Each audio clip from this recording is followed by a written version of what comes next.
guys all know that Dr. Montero was my favorite professor. And the joke is that my diploma says sociology, but everybody knows I really majored in Montero when I was at Eastern. It's really an honor for me to be here with all of you tonight. Frankly, I am a little bit nervous because I know that all of you are here because of my grandpa, who was, as you know, a famously great public speaker. And I imagine many of you have probably heard my very eloquent dad, Bart, speak as well. And those of you who are really lucky have even heard my incredible grandma, Peggy, who's here tonight.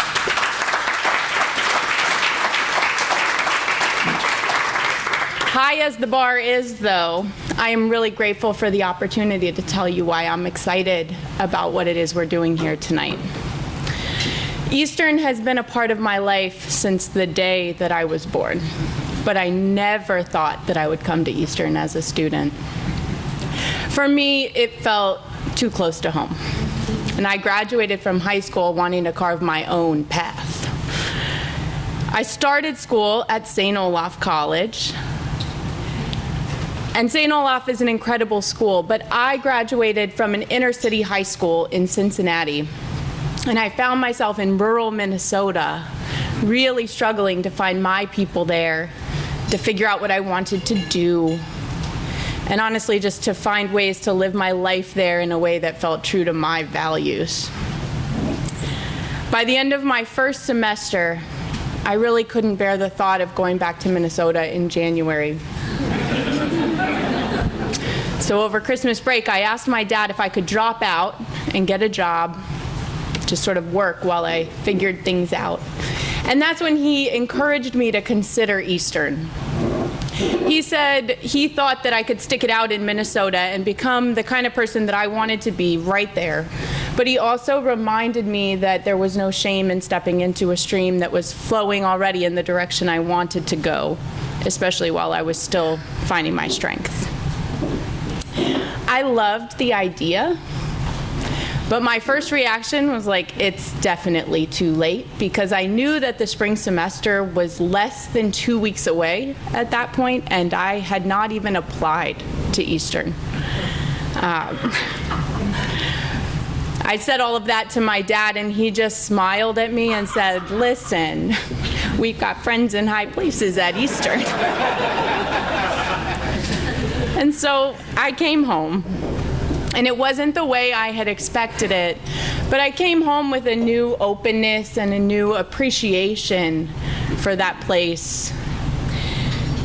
And when I got there, people were really nice to me, and the diversity of Eastern felt really familiar to me, and I was grateful to be there. And at the time, it just felt like a relief.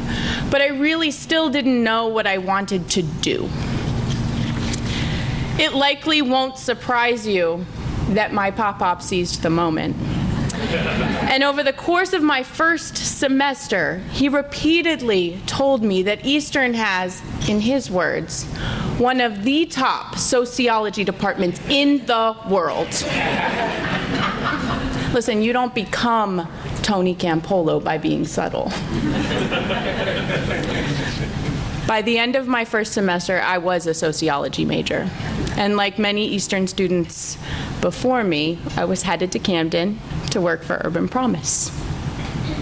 I was 19, I was still trying to find my footing, and I was in charge of running a summer camp for about 100 inner city elementary school kids with the help of about 10 high school street leaders who volunteered as camp counselors.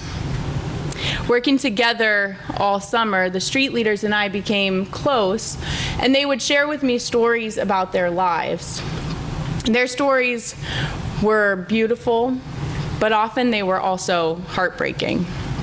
It was so easy for me to love those kids, but I quickly realized that I was not equipped to really help them.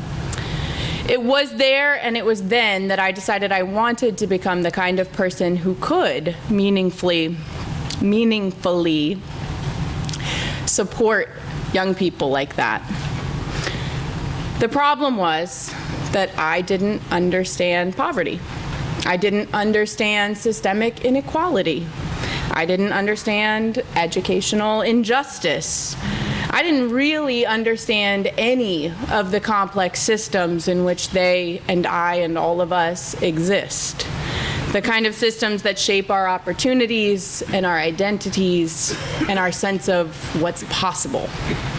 And that, friends, is where one of the top sociology departments in the world came into play. Many of you know that my pop-pop never let the facts ruin a good story. But when it came to Eastern's sociology department, he was telling it straight. In our sociology courses, my classmates and I began to understand the world in a new way. Our professors introduced us to ideas about systemic inequality and social institutions. But more than that, they encouraged us to step outside what was familiar to us. In his Sociology of Religion course, Dr. Montero asked us to visit and reflect on religious traditions that were different from our own. And for me, one thing that meant was visiting a local synagogue. At the time, I was wrestling with my own relationship to Christianity.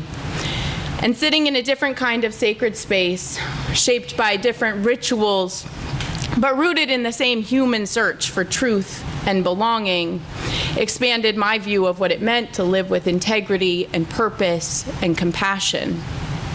That experience in Dr. Montero's classroom was more than an academic exercise. For me, it was an introduction into an entirely different way of seeing the world, and it wasn't an isolated moment. In courses with Dr. Matika and my other professors, I learned to think critically and compassionately about the world around me. Each of them, in their own way, challenged me to examine my assumptions and invited me into deeper questions about justice and belonging. And it wasn't just the classroom that shaped me. My years at Eastern were full of meaningful conversations with friends and inspiring chapel speakers and discussions with faculty members from other departments. And in ways I couldn't even fully see at the time, all of those experiences were shaping me. During that same time, I had a part-time job in the admissions department as a campus tour guide. As time went on, my tours became, in a way, open love letters to the place that was forming so much of who I was becoming. As we'd walk across campus, families would often ask me if I had strategically placed my professors and my friends along the path of my tour to make Eastern seem engaging and friendly and welcoming. But as you all know, that's just what Eastern is. Here's the thing. Eastern didn't just teach me how to think. It gave me what my pop-pop called a plausibility structure for a life of conviction and community. On Eastern's campus, pursuing those things made all the sense in the world. That plausibility structure, rooted for me in sociology and in faith and community and in practical action, continues to shape my world today. As a therapist, as a mother, as a friend. Today, my work is centered around understanding people's pain and amplifying their resilience.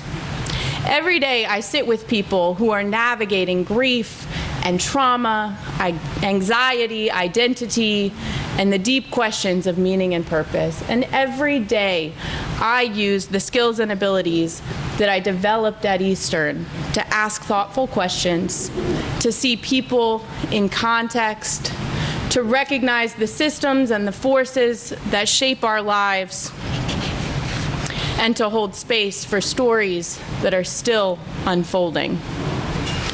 As it turns out, Eastern is where I carved my own path after all. During my senior year at Eastern, I had the opportunity to be a teaching assistant for my grandpa.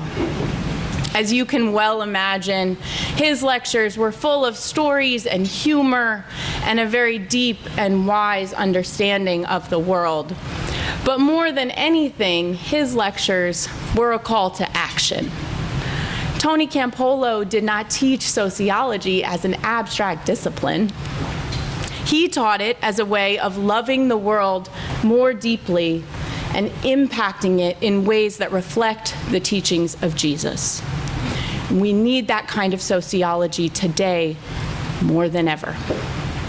And so tonight, I can't think of a better way to honor him and to strengthen the institution to which he dedicated his entire working life than by endowing a chair of sociology in his name right here at Eastern University. Thank you.